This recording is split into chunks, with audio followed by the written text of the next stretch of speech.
कंदासीं इन ख़बर सां त मटियारी वासी पोहरियत मुल्तान वेंदे अगवा थी वियो आहे। ॾोहारियुनि वारसनि खां 50 लख रुपया भुंग तलब करे वरितो। ॾोहारी ॻोठ शामी जे वासी वास टैक्सी ड्राइवर ज़ाहिद मेमन खे अगवा करे विया।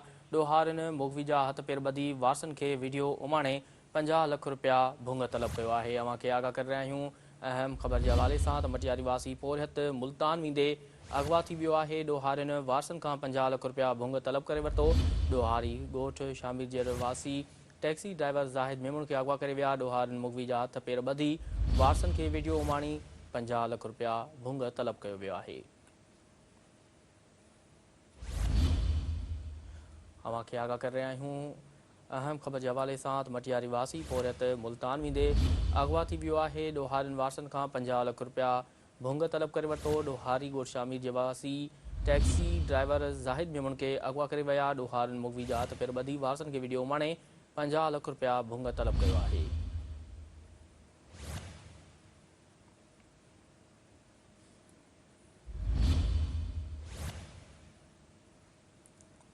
मटियारी वासी पोहरियत मुल्तान वेंदे अगवा थी वियो आहे। ॾोहारियुनि वारसनि खां 50 लख रुपया भुंग तलब करे वरितो। ॾोहारी ॻोठ शामिर जे वासी टैक्सी ड्राइवर ज़ाहिद मेमन खे अगवा करे विया।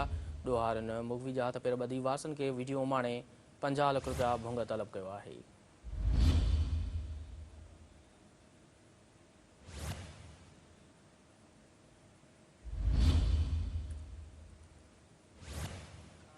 वधीक तफ़सील मालूम कंदासीं। टेलीफोन ते मौजूदु आहे मटियारी खां सिंध टीवी जे रिपोर्टर मुमताज़ बिलाल।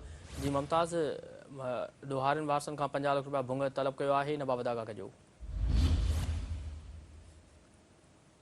मुमताज़, मटियारी वासी पोहरियत मुल्तान वेंदे अगवा थी वियो आहे, वधीक तफ़सील इन वटि आगाह कजो। जी बिल्कुल, मटियारी वासी पोहरियत जेको आहे मुल्तान वेंदे अगवा थी वियो आहे। संदसि अगवा जेको आहे वीडियो जेको आहे सोशल मीडिया ते वायरल थी वियो आहे। मटियारी ॻोठ शामीर जी वसी वासी केले जो मज़दूर ऐं टैक्सी ड्राइवर ज़ाहिद मेमन खे अगवा करण बैदि जेको आहे भुंग तलब कयो वियो आहे, जंहिंजी वीडियो ॿधल जो हथ पेर ॿधल वीडियो जेको आहे सोशल मीडिया ते वायरल थी वियो आहे। अगवा कयल ज़ाहिद जे मोबाइल तां जेको आहे वीडियो वायरल करे अगवा कंदड़नि पारां जेको आहे 50 लख रुपया भुंग तलब कयो आहे। मगवी जे वासनि मूजिबि ज़ाहिद मेमन 3 ॾींहं पहिरीं केले जी गाॾी सां मुल्तान वियो जेको अगवा थी वियो आहे। ख़बर न आहे त खेसि रस्ते वेंदे अगवा कयो वियो आहे या मुल्तान मां अगवा कयो वियो आहे।